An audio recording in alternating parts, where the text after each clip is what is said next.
November 19, 2019. How about that? So there's a lot of 19s going on today. And it's so good to be back with you on Lenny Melnick Fantasy Sports. Good morning. This is Arnie, and it's Arnie's Fantasy World of Sports time. So here we go. Let's kick it off with talking about some free agents in baseball. Can we do that this morning? Let me know who's in the chat room. I got Andrea Brooks Santanello, Clarona Cyclonus, the effervescent DK Lush, and of course, the one, the only, the legend, Lenny Melnick. There we go. That's who we got right now. Let's add to the party. You want to? Invitations are out in the mail. They're now live on the internet. So if you are tuning in this morning, let's do it. Are we ready? Let's talk a little baseball. And then we'll talk a little fantasy football. You ready for that game? I'm thinking about it too. I want to talk about Gerrit Cole for a minute because what's going to happen to Gerrit Cole? I guess everybody's got their opinion, right? He's like hairs on the head. Some of us have more than others, but we all have opinions. So here we go. I think he's, going to be signed before Christmas. That's my prediction. That's going to certainly set the bar. And good morning, Corona. I am glad to be back. And it's great to be talking some hot stove league. The burners are on and it's warming up. I think Cole's going to get signed before Christmas. I really do. Winter meetings are just in a few weeks, right after Thanksgiving. Might it be then? I don't know. But you got some suitors. But will there be a dark horse? So we can talk about the Yankees and the Dodgers, and we can talk about the Angels. And these are the teams that are out there already. But is there a dark horse team that may rise to the top and try to grab a Gerrit Cole? I think the Yankees, to me, are such an obvious fit, but the Yankees have been so hesitant in recent years. Ever since the old man checked out in 2010 and the boys took over, it's not been your same New York Yankees. It's George Steinbrenner. He would have signed Gerrit Cole probably the day after the World, but not the case with the Young Bucks running the show in New York now. So it'll be interesting to see, do they go out? Do they spend the money necessary? I don't know. But certainly there's a definite need. The Angels, to me, are another obvious fit. They've got the money to do it. They've got Pujols going off the books soon. And this is a long-term commitment. And look, face it, they've got Mike Trout, 3-time MVP winner. I mean, nobody wins MVPs like Mike Trout. Arguably, maybe not deserving as much this year as others, but he's the MVP. You got to get some pitching in there if Mike Trout's ever going to be able to showcase his talent to the world. And can you imagine the marketability of the Angels if they were to get the ace pitcher in Gerrit Cole to add to the mix? They're not that far away, first of all. They're in a division where certainly you've got the Astros. Maybe the Astros will stop stealing signs one of these days, but you got the Astros, obviously a definite perennial power, but after that, not so much. You're looking at maybe a wild card, maybe down the road division title, but you got to get that ace pitcher. Plus, it's addition by subtraction. Not only if Gerrit Cole goes to Anaheim, do you make the Angels better, but you also weaken a little bit the Astros' strength on the chokehold they've had over what's called the American League West. So that's an obvious. But let's look at other teams. Let's look at teams that might try to make that splash. And let's start in the National League. Okay, how about the Phillies? They spent money last year on Bryce Harper. They are in desperate need of an ace. Are they in a position to go and land a Gerrit Cole? And can you imagine the Phillies, what that would do in the mix in the National League East? Stay in the division. What about the Braves? The Braves are not typically big free agent players, but Gerrit Cole is not your typical free agent player, right? So Atlanta, Philadelphia, would the Mets be interested?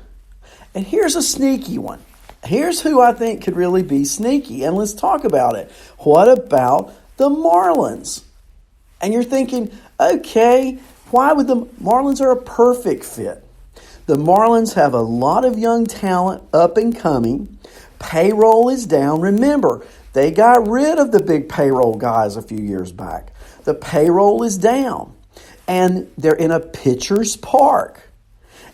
To me, the Miami, Florida Marlins are a perfect fit for a Garrett Cole. They have the revenue to go and do it.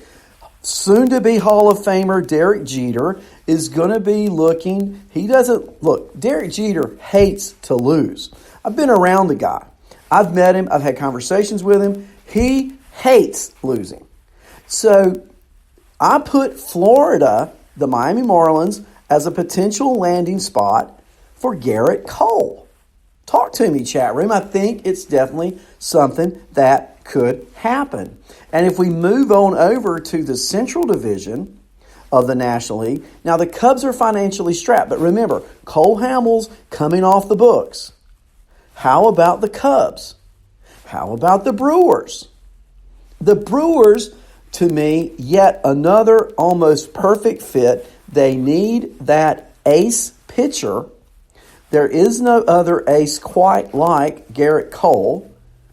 And the analysis I'm giving to Garrett Cole, it could also apply to Steven Strasburg just as easily. The teams that might be interested in Garrett Cole are going to be the same teams, I think, interested in Steven Strasburg, World Series most valuable player.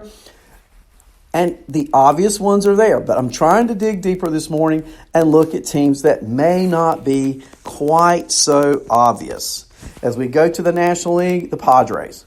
The Padres have the most talent of anyone in the minor league system. Okay?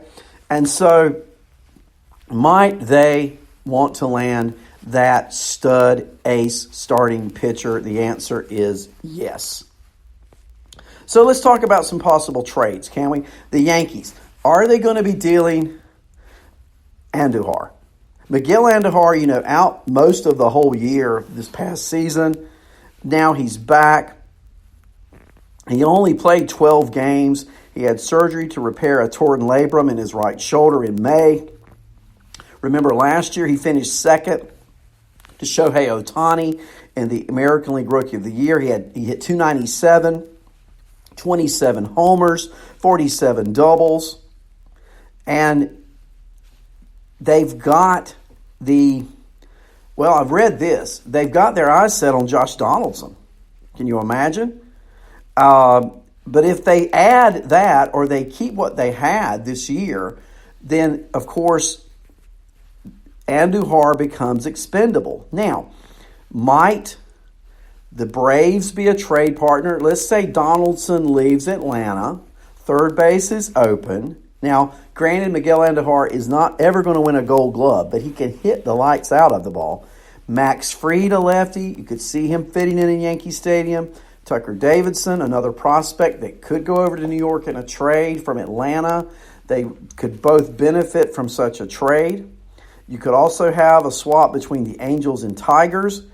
Now, the Angels have Joe Adele, who I don't think is going anywhere. I think he's going to be a fixture in Anaheim for years to come.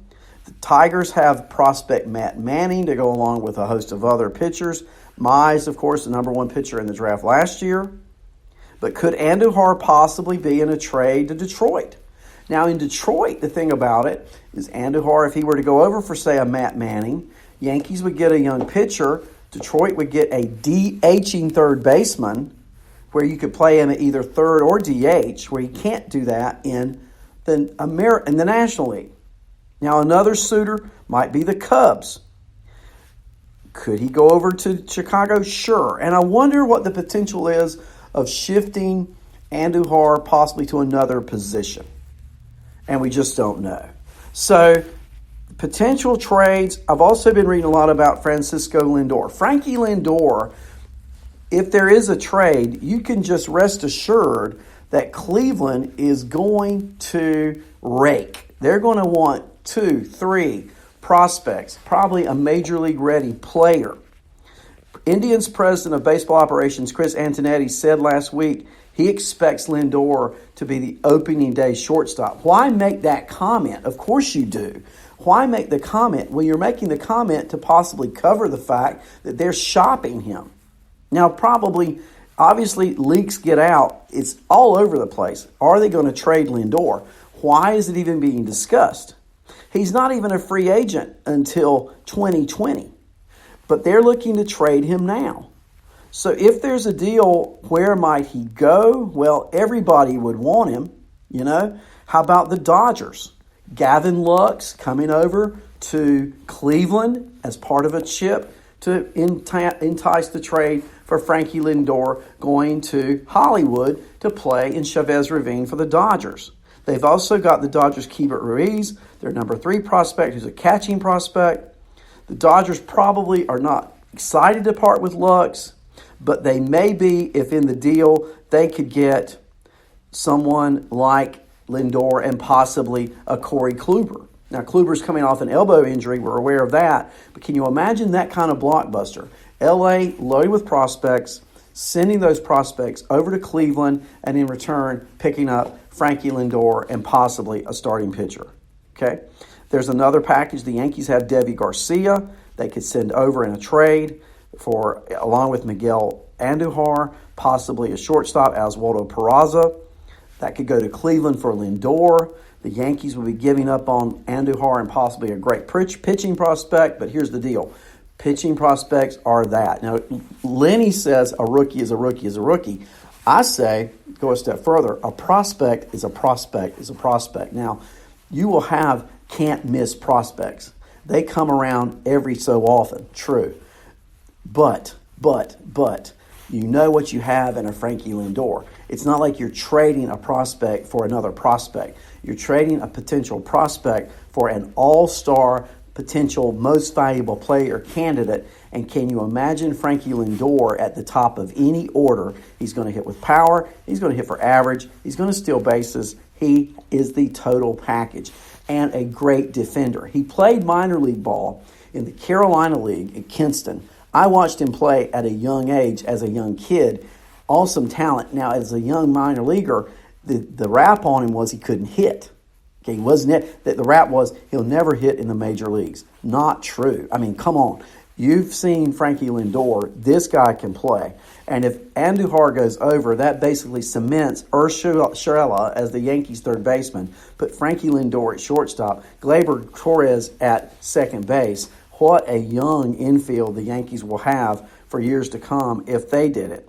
The Phillies are also in the conversation. They've talked about moving Juan Segura to the ever-revolving door at third base for Philadelphia. If you could put Eric Baum as a prospect in for Lindor, Cleveland's probably interested in that as well. So, a lot of talk, a lot of things going on involving Frankie Lindor. We've got other free agents. Wheeler, is he going to get Corbin money? Where is he going to wind up? That'll be yet to see. So much going on, but I think what could very well happen, we see the Garrett Coles, we see the Steven Strasburgs, we do the trading talk with Lindor. I'm looking for something to drop before Christmas. That will set the bar for all else yet to come. Okay. Let's talk about the Hall of Fame for a moment. Derek Jeter on the ballot. You've seen the ballot. I think Derek Jeter, is he unanimous? Rivera last year, the first ever unanimous player to go into the Hall of Fame. Will Derek Jeter be the second? What's your idea? I think he should be. Of course, here's the thing. I think there's so many who should have been unanimous. When you talk about the history of the Hall of Fame and there being a lack of unanimity, Babe Ruth was not unanimous. I mean, come on. Somebody like Pete Rose, who will never be in the Hall of Fame, or it doesn't look like it, a player of that talent, a Rose, a Ruth, a Hank Aaron, these guys, hit leaders, pitching leaders, all-time stat leaders, why aren't they unanimous? Now, Rose is the exception because of everything he went through. But if he were eligible, certainly someone who should be a first ballot Hall of Fame unanimous pick for the Hall of Fame. So, Jeter, I think he's not obviously a Ruth. He's not obviously that type of player, but in our modern day era, he is as close as it's going to come. We'll see if he's unanimous. He's certainly going in on the first ballot. I wasn't that carried away with the ballot. I mean, other than Jeter, I'm a little interested to see if any other first on the ballot people get in this year. I don't personally think they will. I think Jeter is the only one new to the ballot who this year will get in. We'll see how accurate a prediction that is. I looked at the ballot. I'll just go over it with you real quick. Bobby Abreu, Josh Beckett, Heath Bell, Eric Chavez, Adam Dunn, Sean Figgins, Rafael Furcal, Jason Giambi, Raul Ibanez, Paul Konerko, Cliff Lee, Carlos Pena, Brad Penny, J.J. Putz, Brian Roberts, Alfonso Soriano, Jose Valverde. That's it for first-timers. Tell me another person you think is going to get 75% this year other than Derek Sanderson Jeter. It isn't going to happen, folks. Now, you've got some repeaters on the ballot. Barry Bonds, Roger Clemens. Will they ever get in? Todd Helton, Andrew Jones, Jeff Kent, Andy Pettit, Manny Ramirez, Scott Rowland, Kurt Schilling, Gary Sheffield, Sammy Sosa. I'm just thinking this year it will not surprise me if the only player on the regular ballot to go in will be Derek Sanderson Jeter. He's my vote. He's the only one. Now you've got the veterans ballot. How cool would it be? Come in. How cool would it be if Derek Jeter, she's in the shelter. She's in the shelter. How cool would it be if Thurman Munson, former captain of the Yankees, and Derek Sanderson Jeter go in the Hall of Fame the same year? Munson on the veterans ballot and, of course, Jeter on the regular ballot. We'll wait to be seen, but it'll be interesting to follow that. Let's talk a little football for a moment. My voice is a little weak. I'm giving it the best I got. It's going to be a little shorter show today, but it's great to be back. How about a little football? How about your current rosters and your teams? I'm in 2 fantasy leagues. I'm in one with Phil Chaplin. I'll save that for last. But I'm in this 14-team league, okay?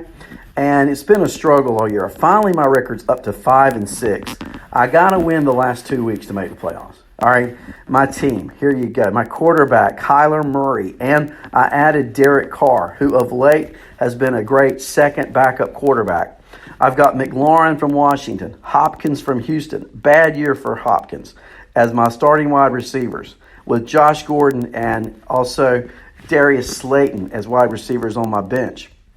Running backs, I've got Ezekiel Elliott and James Conner, who can't stay healthy.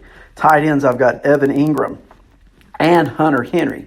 It's been a good team here of late, and I'm hoping I can continue to roll with that squad. But it's my other league, in my 10-team league, that I'm in a league with Phil Chaplin and others.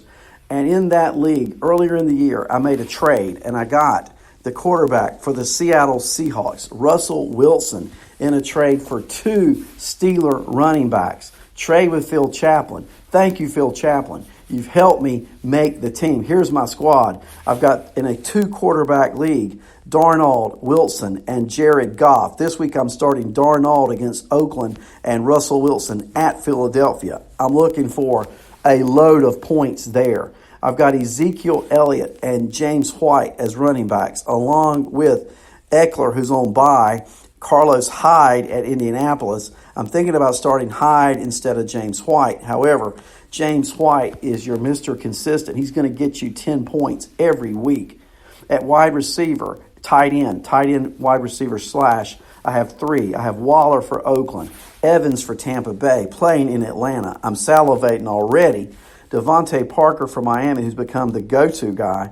I've got Pascal at Houston for Indianapolis. I've got Golden Tate at Chicago. On my bench, A.J. Green, who probably won't play at all this year, it looks like, and T.Y. Hilton, who's injured. So I'm going there with Waller, Evans, and Parker this week, along with Gay as my kicker against Atlanta. I like this team a lot. I'm 7-4.